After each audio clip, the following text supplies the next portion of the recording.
The PC-98 is one of the most interesting systems I've come across over the years. There were the sights and sounds the system was able to produce, from the fairly primitive and crude to gorgeous pieces of digital artwork. The extremely high amount of pornographic games released is interesting when compared to the PCs in the list, where, while there were a few pornographic video games released there, it did not compare to the Japanese. However, even though you could talk about those points of the system, there's a major barrier of that entry: the lack of game translations.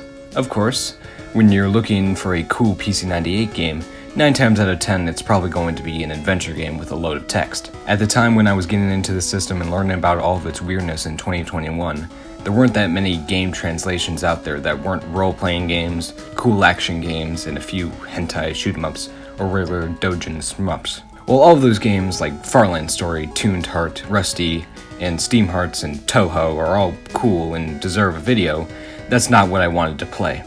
I wanted to play some of the cool adventure games the system has to offer. Thankfully, after a bit of research, I found one cool adventure game that was translated: Dead of the Brain, Day of the Living Dead, translated in 2019 by Retronomicon. It was a point-and-click adventure game through and through, an interesting take on campy horror films packed with gore and cool artwork. I didn't finish it.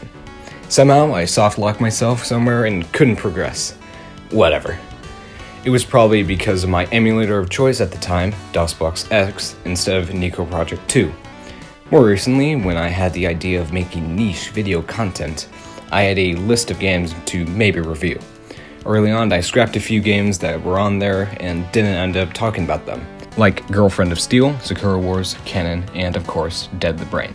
Quick summary: Canon was way too damn long and I don't really like crybait. I watched enough Pixar movies for that. Sakura Wars I didn't really find the time to. Maybe I'll play whenever the second game's translation is out.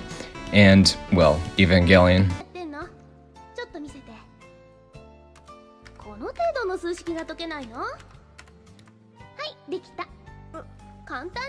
Anyways, back to Dead the Brain.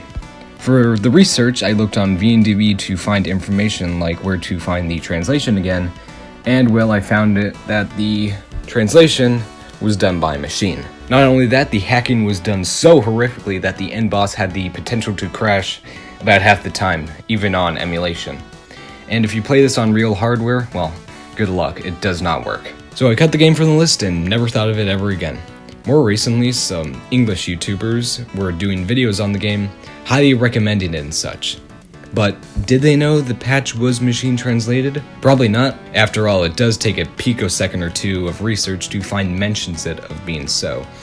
And that's something not many people are very keen on doing, but I digress. And they probably played the original patch, not the more recent amendments done by hackers who kinda know what they're doing. So this got me thinking, what happened with this translation, and the creator as a whole? Long story short, they did a pretty scummy and shit job. But anyways, from the top. The individual who originally hacked and fan-translated Dead the Brain was called Retronomicon Games, or just Retronomicon for short. Honestly, pretty cool screen name. Trying to sound a bit more professional, which is cool. To distribute their game translations, they used Patreon. ROMhacking.net is a very popular one for distributing patches.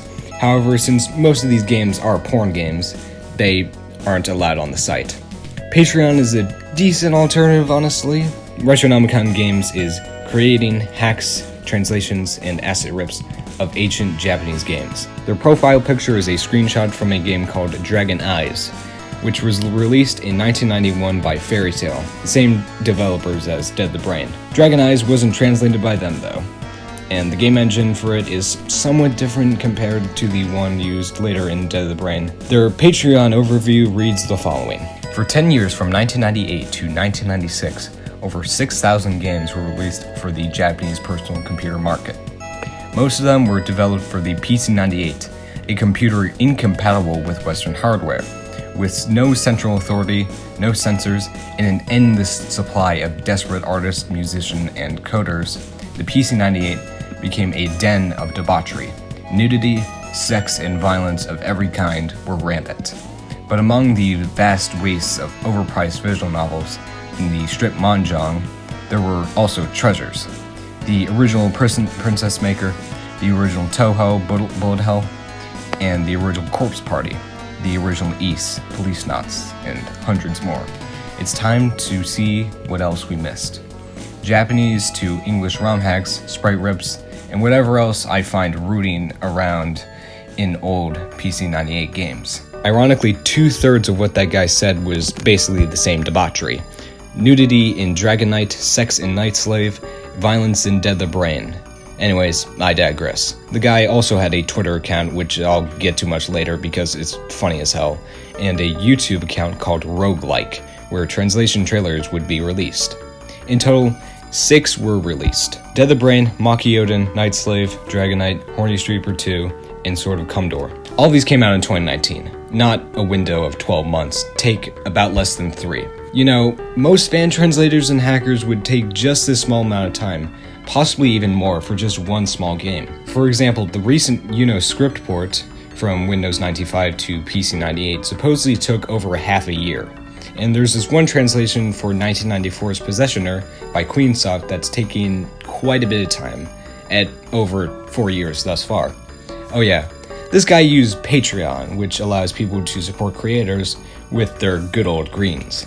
Let's see how many people supported this guy. Oh my god!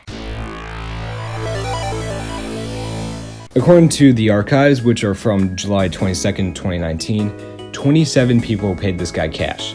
In total, that came to about $27 per month. Okay, this is probably the worst part of the whole ordeal, at least in my own personal opinion. If you take into the consideration that the hacking job for all of these games was serviceable to just downright awful, one of them was completely unbeatable, some, or not all, of them had tons of text rewritten because their creator was bored as fuck, and the fact that halfway through this saga, people found out that they were using machine translation for it. I'd say that this is a scam. Now, a few people who fan translate games do have Patreon. For example, Hilltop, who released some pretty high-quality PlayStation translations, as well as including some benefits for donating, like, for example, allowing people to get their names in the credits if they pay enough. But what does Retronomicon do? Well, there are 0 benefits to paying the dude. There are 3 tiers. The $1 tier is called Press Ganged Pirate. Hates capitalism, is too poor to do anything about it, enjoys getting emails about new things anyway, and supports the things they love. The $5 tier is called Sincere Succubus, and has a booby lady as the avatar, so I have to censor that. Thanks, Retronomicon. I realize this avatar is not as cool as the pirate. Shit. You will always be as cool as 5 pirates to me. Honestly, I believe boobs are better than pirates any day. Actually, this headphone isn't actually working. And finally, the absurd $25 tier is called Body Horror Angel. Completely done with traditional representations and alliterations. Seriously, check this angel out.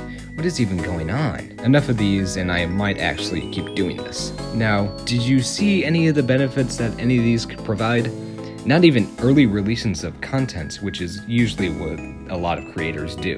They do explain why they don't have benefits or even lock content behind a paywall. Even beyond the excuses, it's still quite scummy to allow people to even pay for such a thing without knowing how it was done in the first place. And if you, my dear viewer, use machine translation for something like this, trying to get through some random Japanese game that will probably never get translated, that's fine. The problem is when someone decides to use that low-quality machine translation for a public, potentially commercial purpose. I don't think Retronomicon did it for the money, but they definitely knew what they were doing. Maybe. Also, see that? It says on the $25 tier, enough of these and I might actually keep doing this. Well, I do love hindsight. Anyways, I think we're about 2.5 pages into the script, so I think it's about time to get to the games.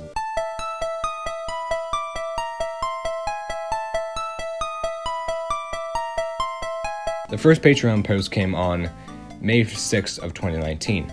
Titled, Had to Launch Early, it reads, in order to avoid Patreon's upcoming Screw You tiers, currently working on a Dead the Brain translation, should be up in 2 weeks. As a heads up, I would like to keep those spelling errors in the post intact in my voiceovers, so I'm very sorry. 12 days later, another Patreon post would come. This one titled, Dead the Brain English Release 1.00. It reads, it was 1992. and the Japanese computer market industry was worried that a backlash over an endless wave of visual novel porn games might lead to regulation. One studio took it upon themselves to prove that visual novels could be more than just a race to the bottom of explicit fetishes. They created Dead of the Brain, a gore-filled, swinging ode to 80s zombie movies, mashing together the half-remembered plot of Reanimator, Return of the Living Dead, and, for some reason, The Terminator.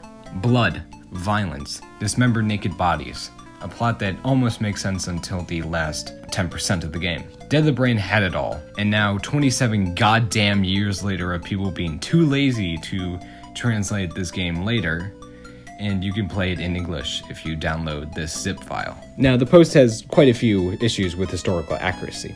For one, yes, regulations were cracking down on these games. This was the main effect of the Sohori incident, which occurred in 1991. 次の次ですが、露骨な性描写を盛り込んだパソコンソフトを製造販売していた業者が京都府警に摘発されました。これらのソフトは専門の雑誌が書店に出回るなど若者の間で人気を呼んでいました。コンピューターなどのソフトが In the Kyoto metropolitan area, a junior high student stole a copy of AKIKO's newly released game, Sohori: The House of Beautiful Girls. Due to the shocking amount of graphic sexual content that occurs in the game, Japanese authorities filed a search warrant on the company JAST, who was a reseller of some of the erotic games at the time, along with a few other resellers around the area. Afterwards, the presidents of JAST and Kirara were arrested. Kirara, later renamed IDES, owned AKIKO, the main developer of Sohori. And you know what the full name of AKIKO was? Fairy Tail AKIKO, a brand used by Fairy Tail, the creators of Dead of the Brain. Oh no. And no, Fairy Tail didn't stop making new Kige after Sohori.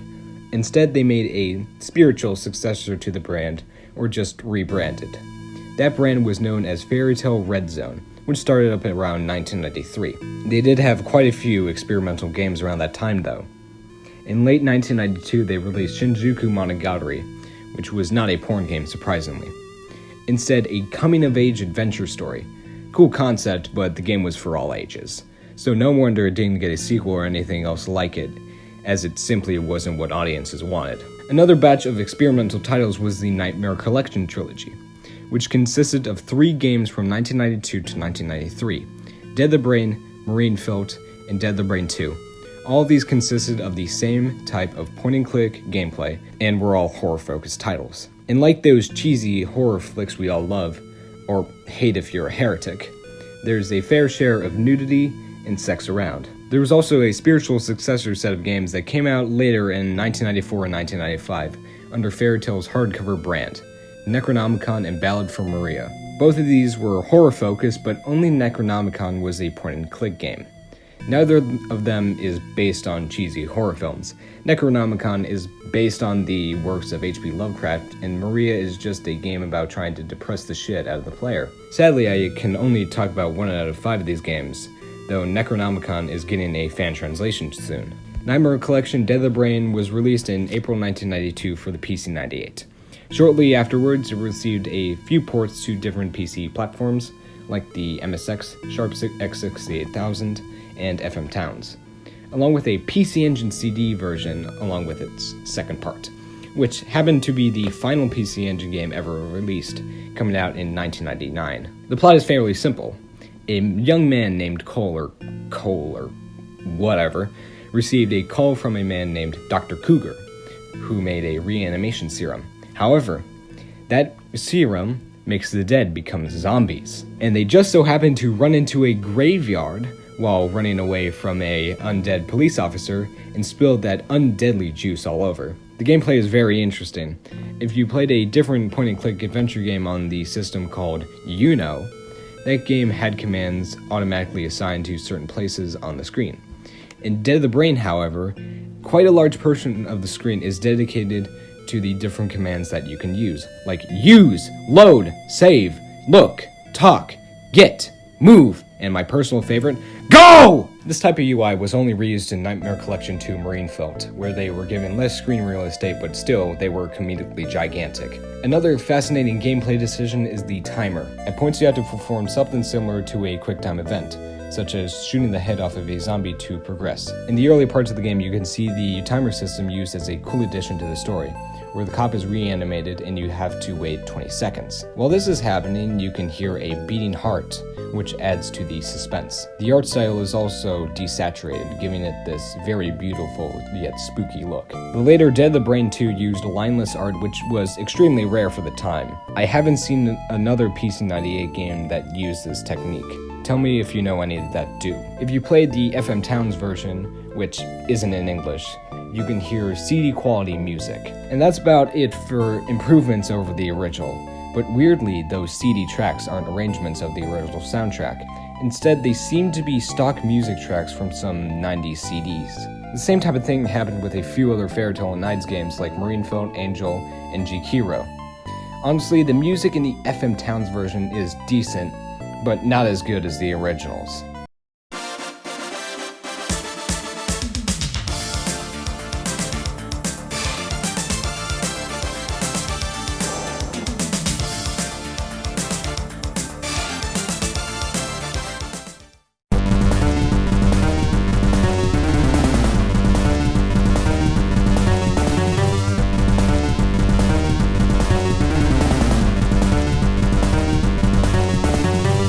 Later titles like Necronomicon have real CD arrangements. If you wanted to play this game for the sexual content, I am very sorry to say that this game doesn't have much.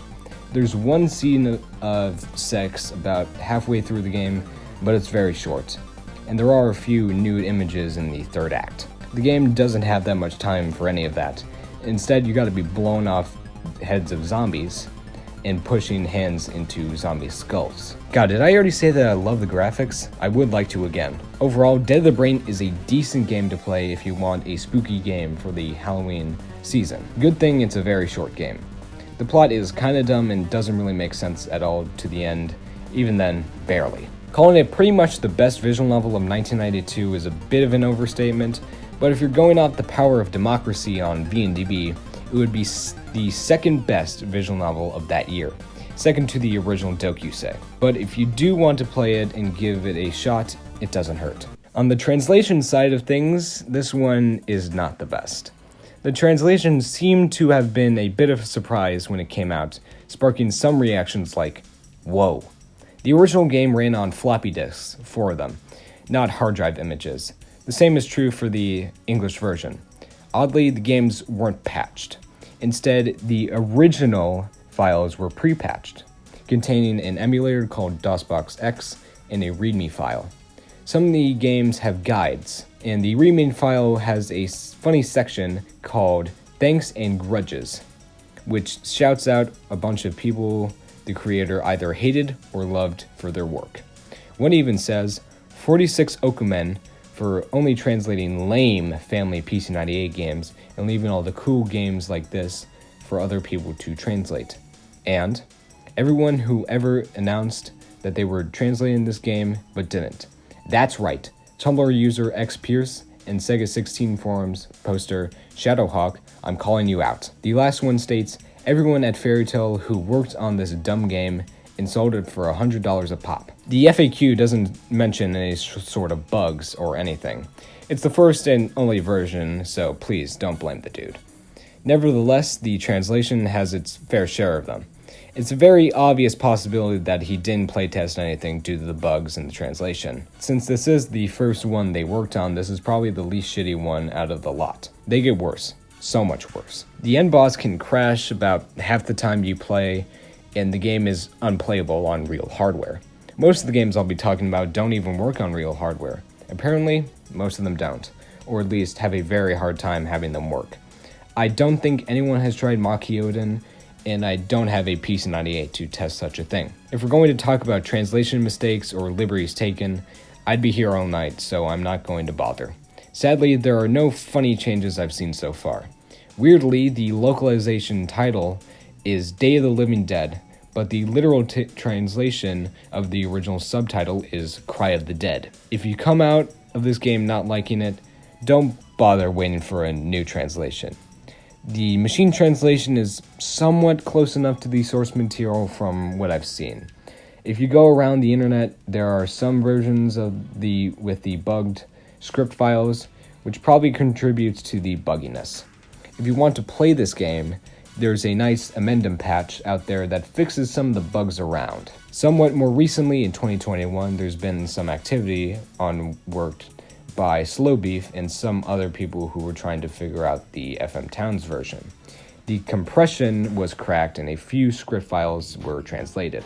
So the future is looking bright for this one. The next Patreon post came on May 29th, 11 days after the Dead the Brain release, titled Makyouden PC98 in 4 weeks. It reads, "Big thanks so far to everyone who's shown support so far. Next project is Makyouden, a point-and-click visual novel by Nihon Create, RIP March 2019.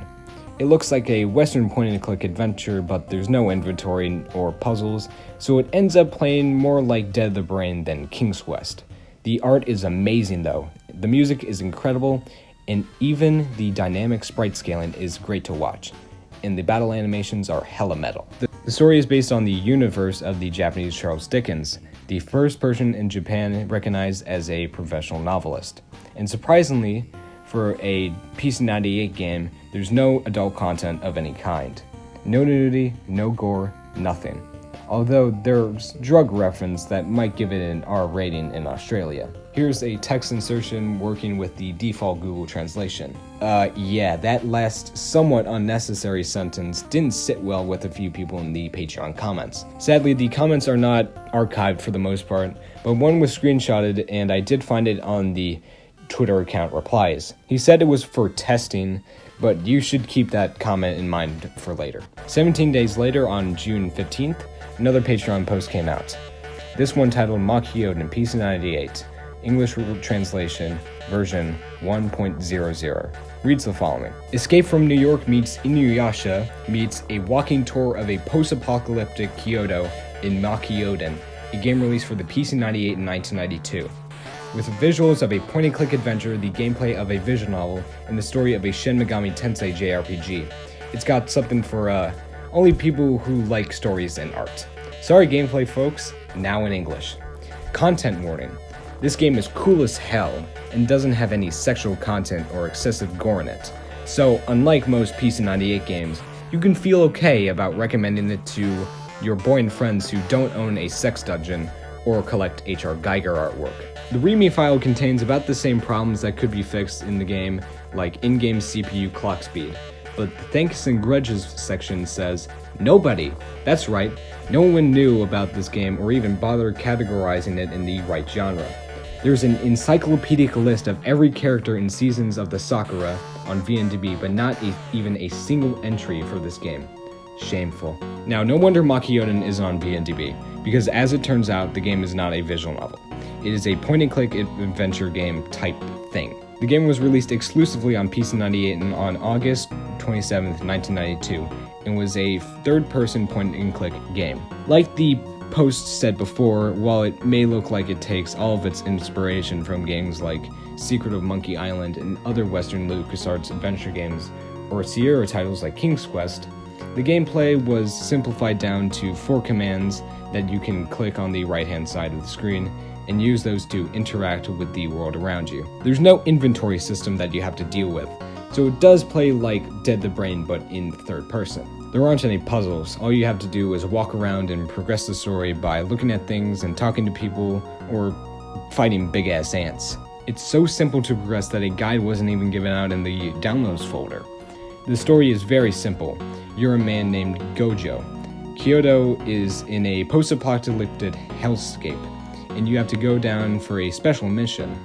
A lot of this game is explained in the opening cutscene, which is 17 minutes long. It could have been around 20 minutes if I didn't set my CPU clock speed to something higher than normal. Take that, Kojima. However, this is not the longest opening cutscene we will see here today, by the way. Thankfully, you can skip it by pressing the mouse button. But I do recommend you watch it because it's full of a lot of jaw-droppingly good animation at points. No wonder this game was 11 floppy disks large. though that's not uncommon in Western-like adventure games.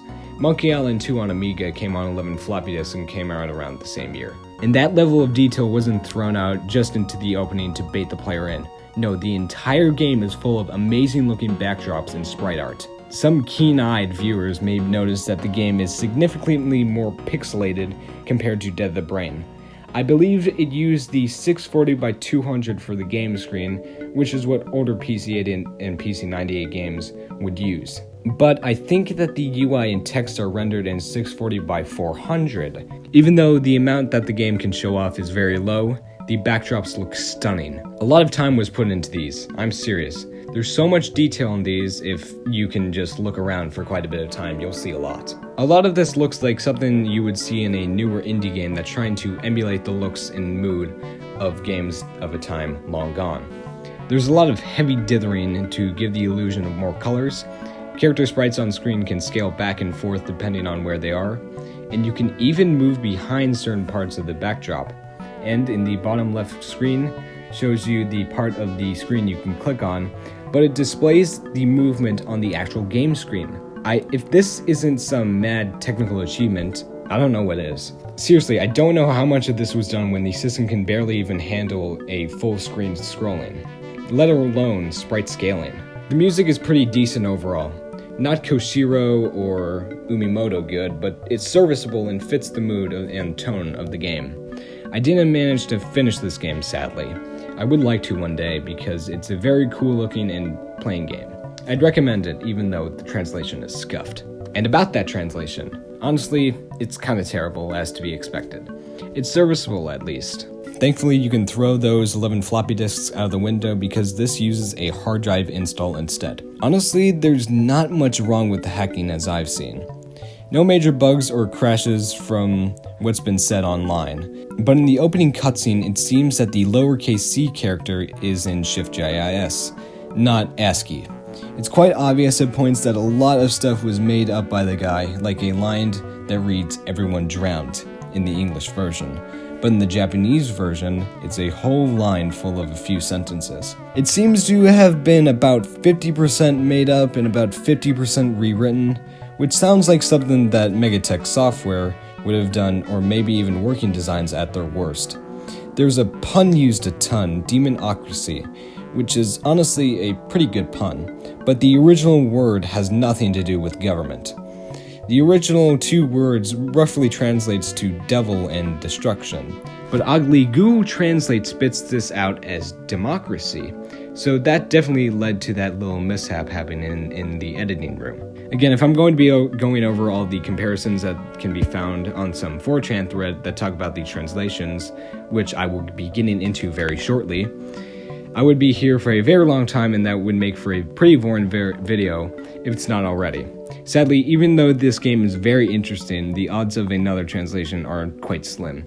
No one has mentioned that they are starting to work on it, and this one is one of the lesser talked about entries in this handful. What a bummer. It was around this time people were starting to get very suspicious. 14 days after the Makyouden patch was released, on June 29th, another Patreon post was made, titled Night Slave PC98 Partial English Patch Released, version 1.00. It reads, "Thanks to everyone who signed up. Getting money for a thing makes it feel like it has value and makes me want to do more of that thing. You all are awesome. Broken Arrow meets Mech Warrior meets an X-rated love triangle in Night Slave by Melody for the PC98. Once upon a time, a man played a mech shooter for the SNES called Assault Suits Vulcan, or Cybernator, and loved it. I must have more of this, he thought. I will make this exact game, but for the PC98. But all was not yet right. His game was not yet perfect. He still needed something. Porn, he decided. Porn, nuclear politics, and a tragic love triangle. Yes, now Night Slave was complete. Adult content warning. This game has quite a few consensual vanilla and consensual bondage sex scenes during the story sections between missions. Partial translation note. The text that lives in hard-to-reach places didn't get translated. You have to figure out what death streams are and what an assault rifle is on your own. In the README file, the thanks and grudges page is how it is normally, but also includes That jerk on Reddit who said that all of the good PC98 games were already ported to DOS. He must have really liked Knights of Zentaur and Metal and Lance. And Knights of Zentaur and Metal and Lance, those games were some good games. Oh yeah, Knights of Zentaur, what a game. Some of my favorite lines in it include, "Who was that masked man? Who really shot JFK? Who..." I'm sorry, got a little carried away. "I never said I was being celibate on this trip. Being drunk is better than sex any day." And my personal favorite, "We used this twig and transsexual nuts an old man gave us." God almighty, that was fucking hard to say. That was my 9th attempt to say that. Jesus fucking Christ. Anyways, back on topic. Night Slave. Night Slave is a mecha action side-scrolling shooter game that was released either on February 23rd, 1996 or March 8th, 1996, exclusively for the PC98 by a company called Melody, a studio started up by the composer Panda, whom you may know as one of the composers for Heart Heat Girls, Cosmic Psycho, Dragon Eyes, and of course Night Slave. Interestingly, he arranged some of the music for Burst Error Eat the First in 2010, which is his last credited release on VNDB. Honestly, I didn't enjoy this game all too much. It's pretty clunky and sluggish overall. Basically how you control your mech in this game is that you move around with the left and right arrow keys, Z to shoot, and X to jump. Simple. You can hold the X key to fly around for a short period of time.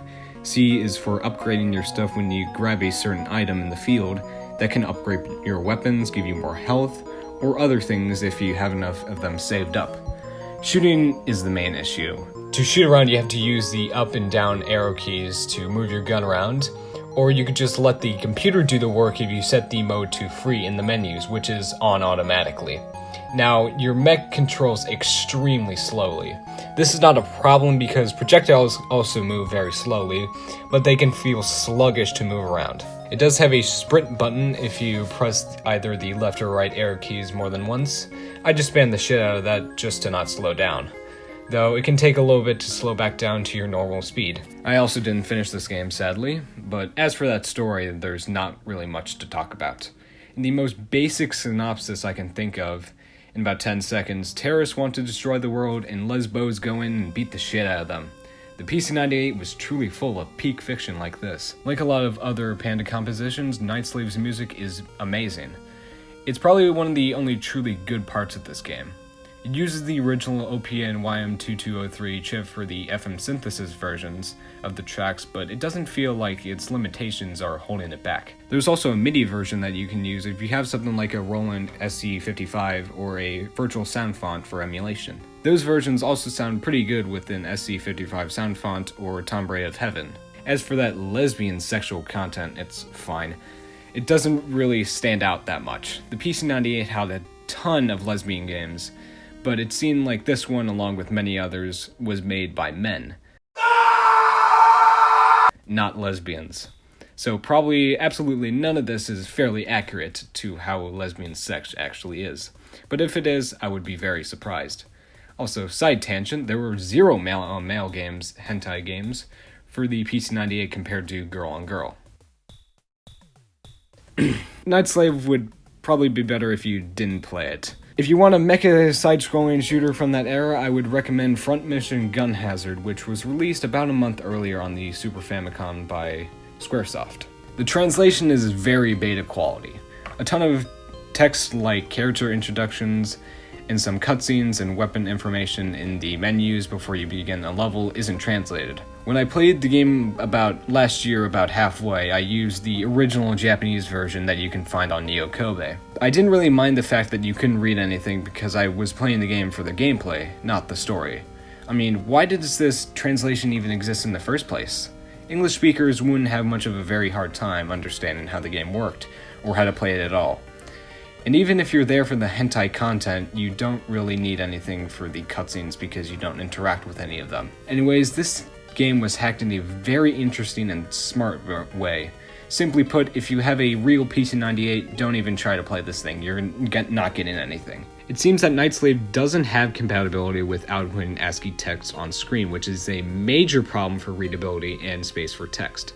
If you were to use the ShiftGIS characters for English text, they would take double the space on the screen and in the game file. So really not ideal at all. However, the BIOS font file in emulators like NX86 and DOSBox X are bitmap files, which means they are uncompressed images. So, if you hack that file to have ASCII characters, you could be golden. And that's basically what Retronomicon did. A portion of that font file was replaced with ASCII-looking characters, and it looks like a garbled mess, honestly, in the actual file, but somehow this text works well with the game and works on the emulator. Now, my emulator of choice is Nico Project 2, which is probably the best PC98 emulator out there. It turns out that Nico Project 2 doesn't actually support these bitmap files for fonts, instead a file called font.rom.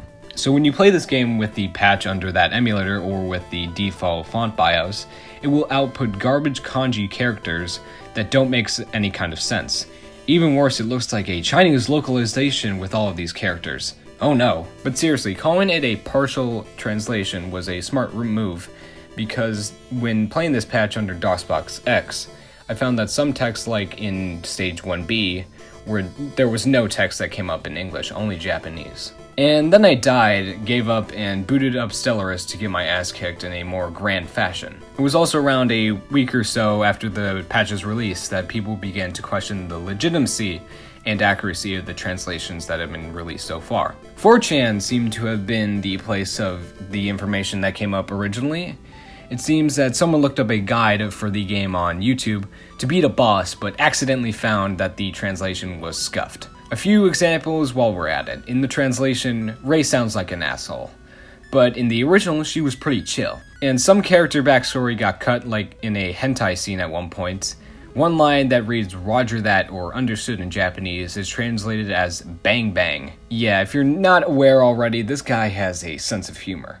After that happened, they also went through Dead the Brain and Makyouden to check if the translations were also scuffed, and lo and behold, yes they were. After this happened, it seems that the creator lost a few patrons, but I'm not sure how many and when because the archives are very limited to just a few days. These threads are actually really long, but they can be summed up in just one sentence. The dude got caught red-handed for using a machine translator and making a ton of shit up. One anonymous user said, "Man, you must have really regretted doing this game now. No one would have learned about his deception if it wasn't for Night Slave." I don't think so. I think he would have been caught one way or another. Like if anyone with Japanese knowledge decided to read any of the translations, the jig would have been up immediately. Anyways, enough about history. Will this game get a fixed version? Like Makyouden, probably not. Since this game seems to have required the use of hacking the font file to actually output text, getting it to work natively with actual ASCII text must be a challenge. I expect this one out of all of the games Retronomicon translated to be the least likely to get a complete overhaul translation patch, even if Night Slave is one of the more well-known PC98 titles, which I think it is alongside Dead the Brain, Possessioner, Uno, and a few others. Even though the 4chaners were all in hot swing talking about how bad the translations were, the dude wouldn't address what was going on just yet. The next Patreon post came out on July 20th, the largest span of silence from the guy, titled Dragon Knight 1, PC98, English translation 1.00. It reads the following. In 1989, a young man named Masato Hiruda founded a little studio called Elf with a revolutionary idea. An idea as revolutionary then as it is now. What if, get this, what if he made porno games that weren't total shit? And so Dragon Knight 1 was born, a game that had nudity, but was also a functional game that a normal human being might want to play. Well, as functional a game as you could make in 1989 anyway.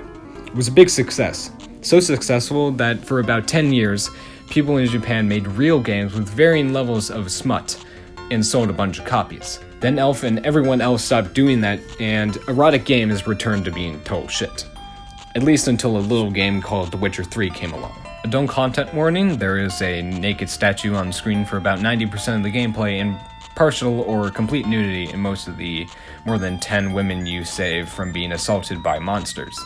There are no sex scenes. Some of the sprites are naked, such as the ghoul sprite, which has an exposed penis. Modified game difficulty. The game's difficulty has been reduced.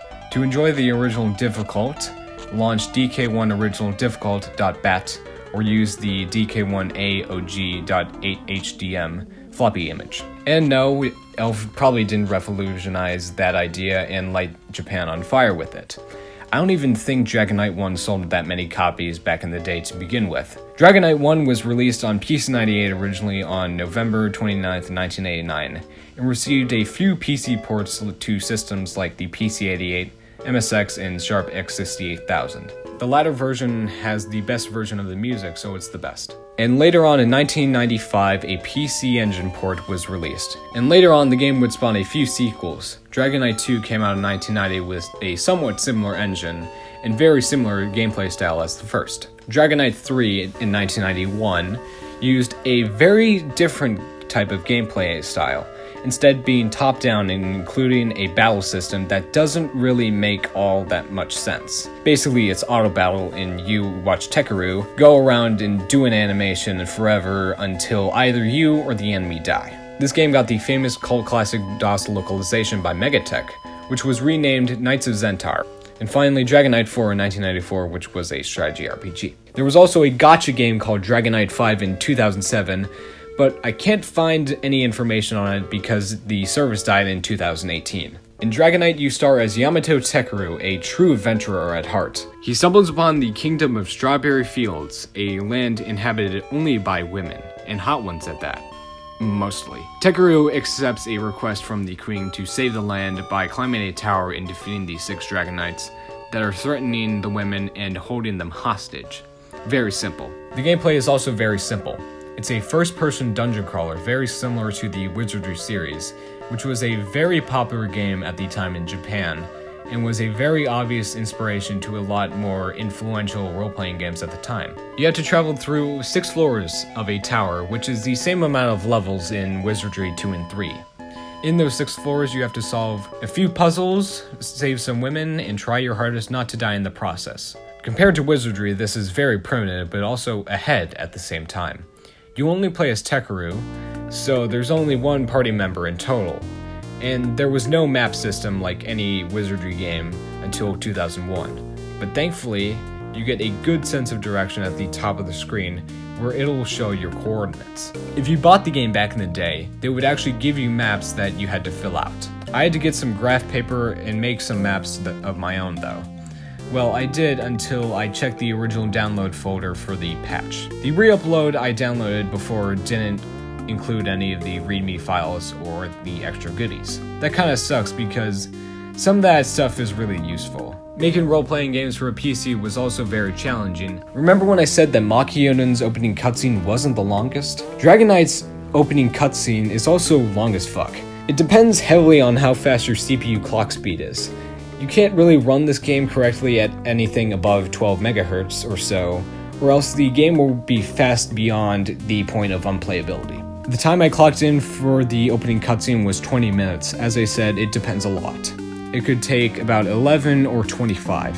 Even worse, that opening cutscene has zero music outside of the first minute or so, and no stunning animation at points. Anyways, the music is kinda shit.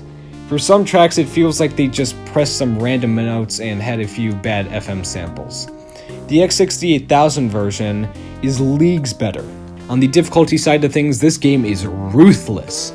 The game forces you to stand outside the dungeon exit for you to try and survive your first encounter and gain some experience to even have a chance at survival.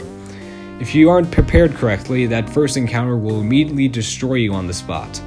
Thankfully, the translation managed to lower the difficulty, which is a nice addition. If you want to play this game now, just know that you better grab some pen and paper and be ready for something that's not exactly very special. At the end of the day, it's just a pornographic Wizardry clone. Hell, the game doesn't even have sex scenes. Just nude images and an enemy sprite with an exposed penis. Anyways, I would recommend this game if you enjoy Wizardry type games or because you want to see how the events play out leading up to Dragon Knight 3 and Dragon Knight 4. That translation. The original version came out on 2 floppy disks. There was no hard drive option for Elf games until 1991 when Dragon Knight 3 came out. If you wanted a hard drive version, you would have to hack the game scripts to get it to work correctly. Thankfully, more recently, there has been an amendment patch that allows you to play it on a hard drive. And since this is an Elf game, we can fuck around with those actual game scripts to actually understand what's going on. I mean, it could have done that with Dead the Brain, but the recent version I had that runs the game on the hard drive doesn't patch out those fun bugs. Thankfully, but also not thankfully, the hard drive version doesn't fix the worst bug in the game. I'm going to use the earlier elf game called Angel Hearts as an example because it has animation during its very first scene, and it runs on the same engine as Dragon Knight. I'd like to thank Tommy for the amazing juice decompression tool for the Elf and Ides games, and JackTBS for the help on how this text bug actually works. Basically, in the AI1 engine, the engine that runs Dragon Knight, along with many other early Elf titles, it has a text command, along with a few others that are not really relevant right now. This command is labeled in Juice as text. Now, when the game is playing, the animation on screen and the text would have to be drawn at the same time. In these games, characters have a set spacing between each other. This works very well with characters in the Japanese language, but when translating the spacing into English, it doesn't look very pleasant. In fact, you'd probably be better off using normal Shift.js Roman characters that are double-spaced. You can change the spacing in a few ways, depending on which version of the engine that you're using. The later AO5 engine had a command in these scripts that controlled the spacing, so you could automatically change that. But these earlier ones are a bit trickier. There's a command called str which you could use to fix the ASCII characters, but in the process it interrupts the animation. It seems that this type of command was used in the translation because if you watch the opening cutscenes in both the Japanese and English versions, you find that the English patch doesn't include any sort of animation like eye blinks and lip movement. Thankfully, there's a workaround for this. As used in the recent Foxy translation, a game that also runs on AI1, the text script uses both the text and str commands. Two text commands are sandwiched between the str command, which allows for both better ASCII spacing and animations to play. Of course, that's some extremely high-level hacking. We were using a decompression and recompression tool, and I believe Retronomicon just used a hex editor. Anyways, technical crap is done with. As for the actual translation, it's just about as shit as the earlier ones. There's not many comparisons I could find floating around in these older boards, but that's fine. The damage was already done. But there's one that a lot of people like to point out. Somewhere in the game, there's a very simple error, which gave it away that this is a machine translation. The scene has an old character talking to the protagonist about how they expected him to be coming. Basically, the word that older people use, the pronoun I in Japanese, could also mean eagle. Now, there's no eagle at all in the game, and that person definitely looks like some sort of psychic of some sort. So it's definitely a mistranslation goof. However, the future is bright for this translation. Kinda. More recently, another translation project has been announced on the PC98 version. It's been in the works for quite some time, and it's probably going to be of decent quality. That word probably is doing a bit of legwork because it turns out the patch is going to be using an edited Google translation. It's probably going to be a decent translation, but time will tell. Alright, the dude got caught, and now they finally responded to it. Kinda.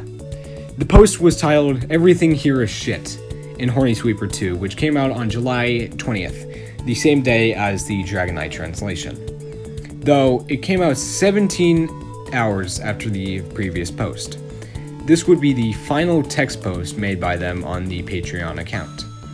The post is really long, so please bear with me.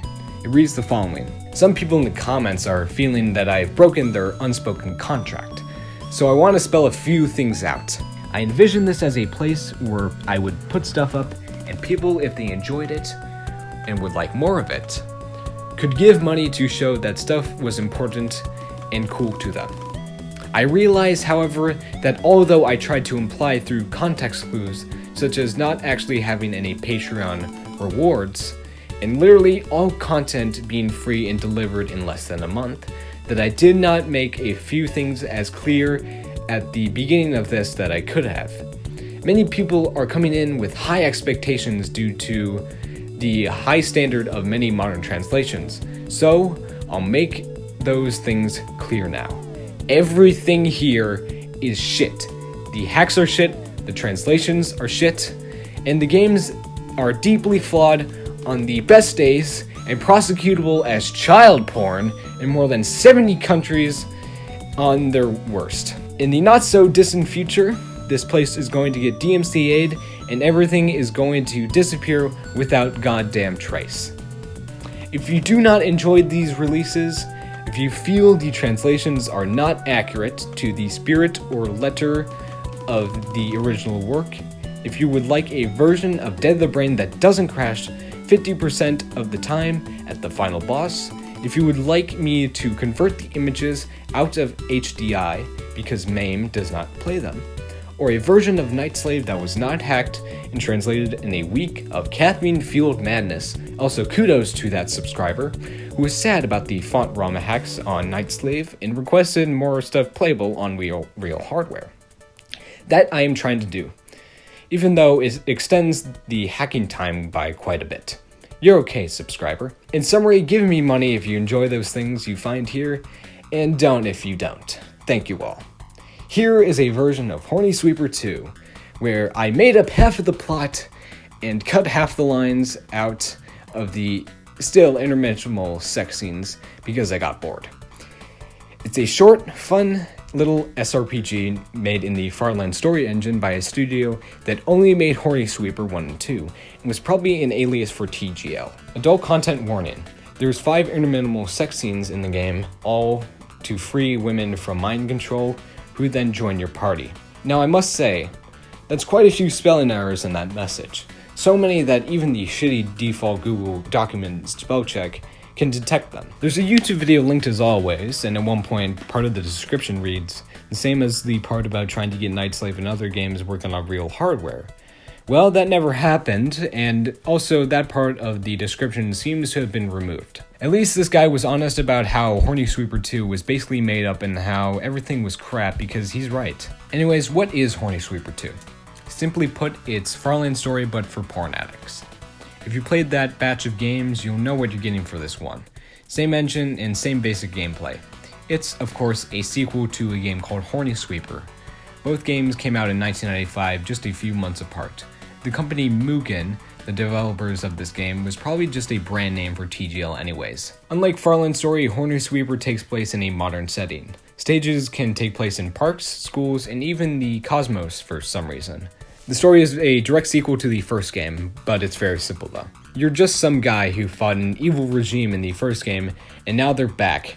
Insert 25 hours of strategy RPG content and a few sex scenes. Sadly, the sex scenes aren't interactable, unlike the first game, and it seems that there are fewer hentai scenes in this one compared to the first.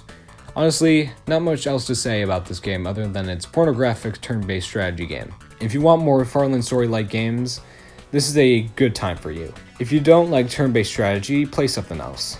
Not only was the translation quite shitty, but it's also quite odd that only the sequel got a translation by Retronomicon.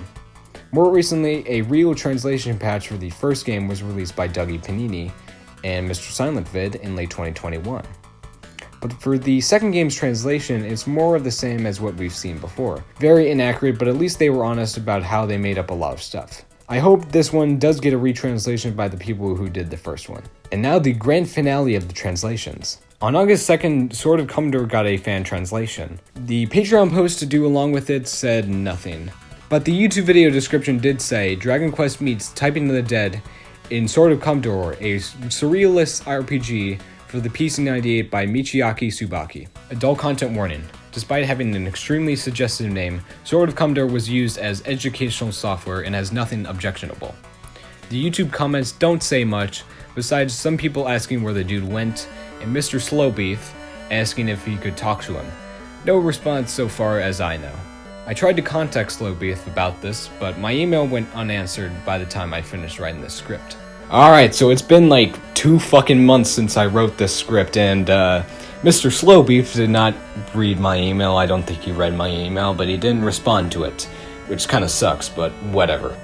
I didn't really need that research, but research is research, and having more of it is much better than having none of it. So, yeah. Sucks, but whatever.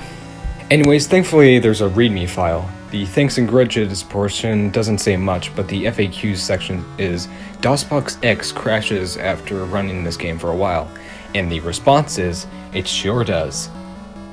Sword of Kumdor is a very surrealist RPG. It came out in 1991 by ASCII. How you play it is the most bizarre thing of all. Space lets you turn, and the F key moves you forward in that direction, and J is the interact and confirm key. You fight enemies with a typing test.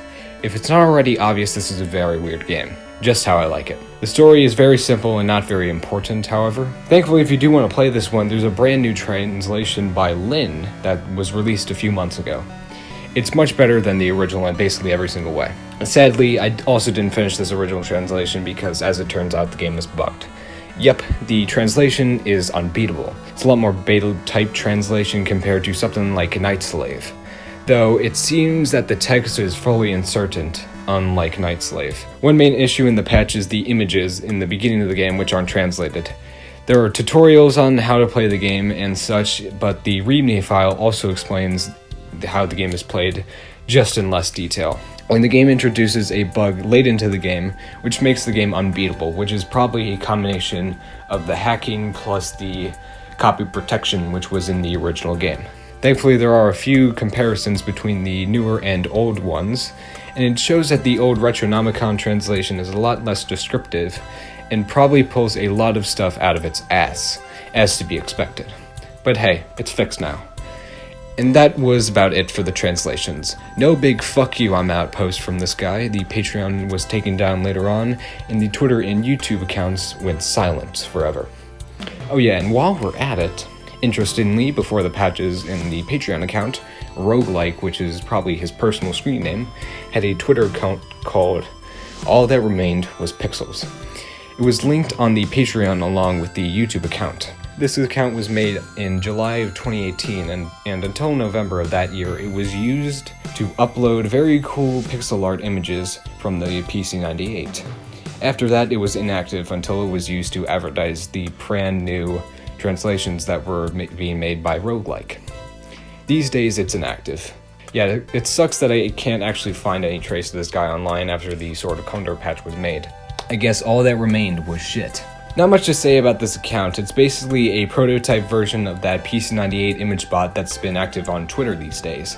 But one funny thing about the account is that all the posts, or at least most of them, have absurdly long hashtags as a joke.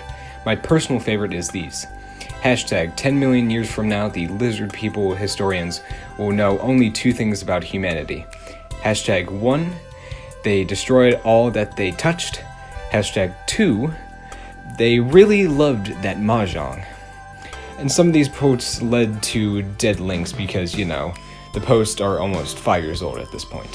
So what's the moral of this story here? I could say if you hate low quality works that someone's been making, like very low quality translation patches, you could just out them for it and have crazy 4chaners go after them. But that would be a little mean. Retronomicon probably did have a lot of love for this system, and really wanted these titles to be available to a wider audience, but there were definitely not a lot of good decisions being made, like having a Patreon and not having real translators.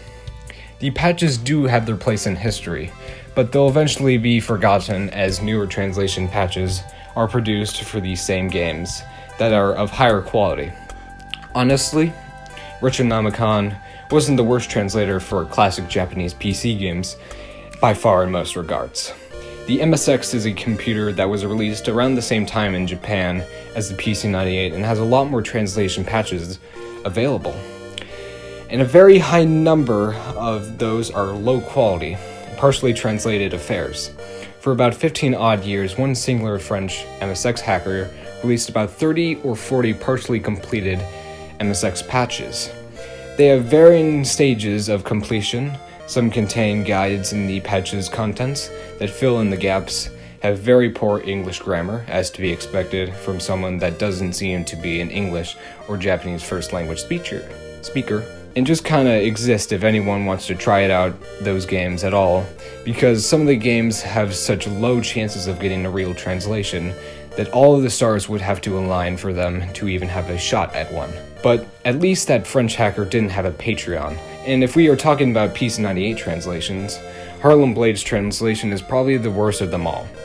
The text is basically almost unreadable, and you'd rather just play the original Japanese version because it's just so bad.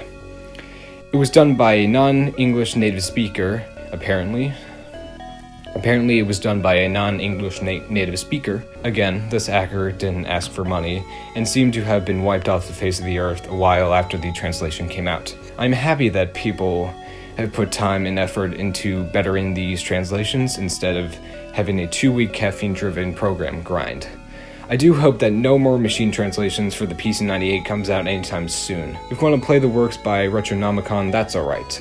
At best, these translations are serviceable, just know what you're getting into. Anyways, I would like to thank my new subscribers and viewers for the most jointed YouTube content north of the Mississippi.